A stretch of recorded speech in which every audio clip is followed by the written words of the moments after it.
केवल क्लॉक का प्रबंधन करना होगा, अलग से किसी समय के प्रबंधन की जरूरत नहीं। और जो समय का प्रबंधन है, याद रखिए, मुझे ऐसा लगता है कि मूलतः जिस दिन समय आपका स्वभाव बन जाता है, उस दिन समय का प्रबंधन अपने आप होने लगता है। समय का प्रबंधन, सच मानिए, मैं पूरे विनम्रता से कहना चाहूंगा कि समय का प्रबंधन किया ही नहीं जा सकता। आप शायद मेरे इस वक्तव्य से निराश होंगे, क्योंकि आप वही सुनने और जानने आए थे। हाँ, आप स्वयं का प्रबंधन कर लीजिए, समय का प्रबंधन अपने आप हो जाएगा। बिना स्वयं के प्रबंधन के समय का प्रबंधन नहीं किया जा सकता। इसलिए मैंने कहा कि जिस दिन समय आपका स्वभाव बन जाता है, उस दिन समय बड़ी सहजता के साथ सरने लगता है। क्योंकि ये मान करके चलिए कि अगर आप समय को चेतना के स्तर पर साधने की कोशिश करेंगे, याद रखकर साधने की कोशिश करेंगे, तो आपके दिमाग में दबाव आएगा, तनाव आएगा। आप अगर बहुत गहराई से जाकर के सोचें तो आप पाएंगे कि जो हमारे जीवन के जो तनाव होते हैं, उन तनाव के मूल में समय होता है। अगस्त में कॉलेज खुलेंगे, स्कूल खुलेंगे, लड़के मस्त हैं। दिसंबर में थोड़ा सा दबाव होगा कि परीक्षा होने वाली है। जिस दिन परीक्षा की तिथि घोषित हो जाएगी, तनाव पैदा हो जाएगा, और परीक्षा के जैसे जैसे नजदीक पहुंचते जाएंगे, तनाव लगातार बढ़ता चला जाएगा। तो समय तनाव में समय हमेशा मौजूद रहता है और बड़ी प्राथमिकता के साथ मौजूद रहता है। आपको मैं एक छोटा सा उदाहरण रामचरितमानस का देता हूं, उसमें आप समय का एक छोटा सा टुकड़ा देखेंगे। हम देखते हैं कि भगवान श्री राम सीता की खोज कर रहे हैं, और रावण सीता को ले गया है और सीता को समझाने की कोशिश करता है कि तुम मेरी पटवानी बन जाओ, और सीता स्वीकार नहीं करती। आप पूरे रामायण के कथानक को देखिए, वो घटनाएं नहीं घट रही है, केवल कथा चल रही है। जब हनुमान जाते हैं तो तब सीता, आप देखते हैं कि हनुमान के जाने से पहले रावण आता है, सीता को समझाने की कोशिश करता है, सीता नहीं मानती, तो रावण एक वाक्य कह के चला जाता है। वो वाक्य कहता है कि मास दिवस मोहि कहा न माना, तो मैं करती हूँ काढ़ी कृपा।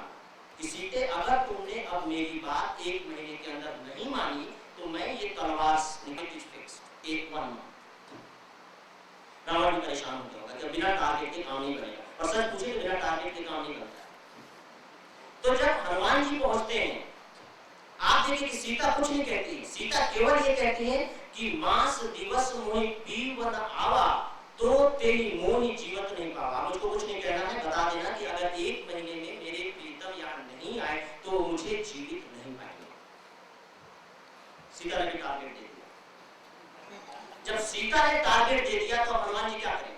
हनुमान जी ने आकर के वो संदेश थे, दूत थे, जो का त्यों भगवान श्री राम को बता दिया। और जब भगवान राम को भी पता लगा कि एग्जामिनेशन की डेट तो डिक्लेयर हो चुकी है और हड़ताल करके बढ़ाने की कोई गुंजाइश नहीं है, अब आप देखिए कि इतने संतुलित मस्तिष्क के भगवान राम अपना अग्निबाण निकालते हैं और कि मैं ये अग्निबाण चलाऊंगा और समुद्र को सोख लूंगा, क्योंकि समुद्र मेरी आराधना को नहीं मान रहा है।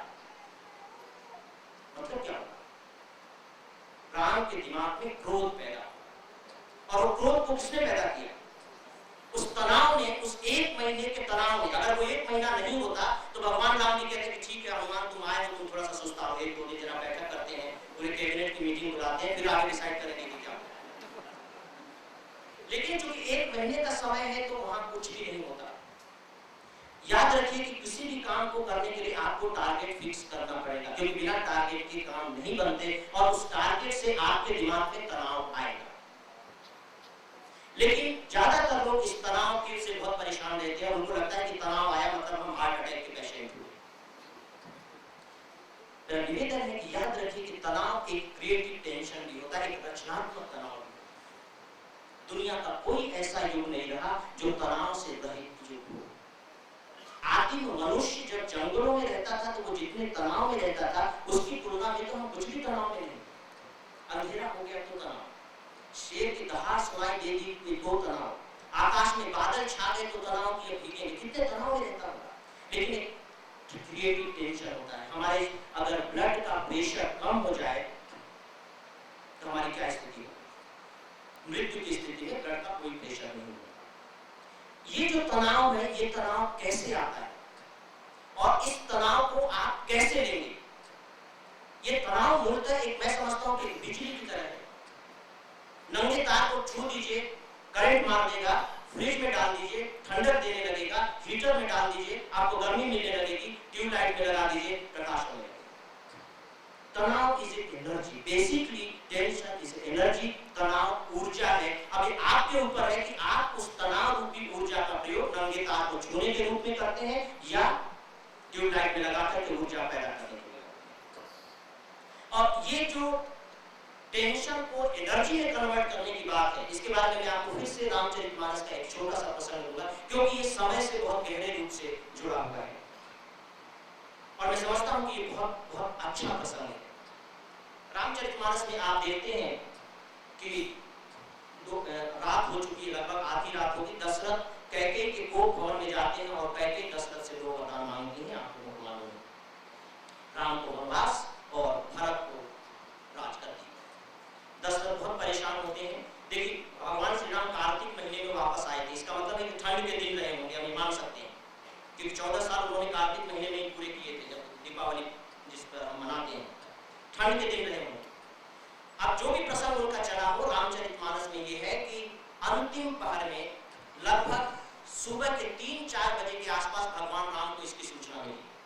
आप इसको टाइम की फ्रेम में आप देखिएगा, भगवान राम को जो सूचना देने गया होगा, जो दूत कितना समझा करके परेशान होकर के गया होगा, और रात के 3 बजे भगवान राम सो रहे हैं, उनको जगाना और ये सूचना देना। और भगवान राम इससे पहले कि सूर्योदय हो, उसमें वर्णन है उसी तरह से, सूर्योदय होने से पहले, जिसको डान कहते हैं, हल्का हल्का उनकी पौ फट रही है और कौशल्या माता के सामने उपस्थित हो जाते हैं। और कौशल्या माँ जैसे ही उनको देखती हैं कि ये तो तापस वेश में, याद रखिए तापस वेश में उपस्थित होते हैं, तो चौंक जाती है और कहती कि बेटी ये क्या है, तुम्हारा राज्याभिषेक होना है और तुम जो मर्जी में आए वो कलेवा करो। ये उनका वाक्य, माँ का सामान्य वाक्य होता है पुत्र के लिए कि कुछ खा पियो। उनको इस बात की चिंता नहीं कि नहा धो या कपड़े पहन लो, उनको सबसे पहले चिंता रहती है कि बेटा कुछ खाए। इसके बाद राम ने एक वाक्य कहा है, वो कहा, उन्होंने कहा है, पिता दीन मोहि कानन राजू, जहाँ सब भांति मोर बड़ काजू। ये वाक्य है तुलसीदास का लिखा हुआ। उन्होंने कहा है कि हे माँ, पिता ने मुझे वन का राज्य दिया है, जहां मेरा हर तरह से बड़ा काम होना है, मेरी बड़ी जरूरत है। अब आप देखिए कि इसमें समय के को साधने के बारे में कौन सा मनोविज्ञान है। इसमें सबसे बड़ा मनोविज्ञान ये है कि राम ये नहीं कह रहे कि पिता दीन मोहि कानन बासु। तुलसीदास ने तुकबंदी के लिए वहां राजू नहीं किया, बासु भी कह सकते थे और तुकबंदी फिट हो जाती है। अगर जो कविता के बारे में जरा सा भी जानकारी रखते होंगे वो समझ सकते हैं। राम कहते हैं कि पिता दीन मोहि कानन राजू, पिता ने मुझे वन का राज्य दिया है। अभी तक तो मुझको केवल अयोध्या का राज्य मिल रहा था, जिसकी सीमाएं शायद 1000 स्क्वायर किलोमीटर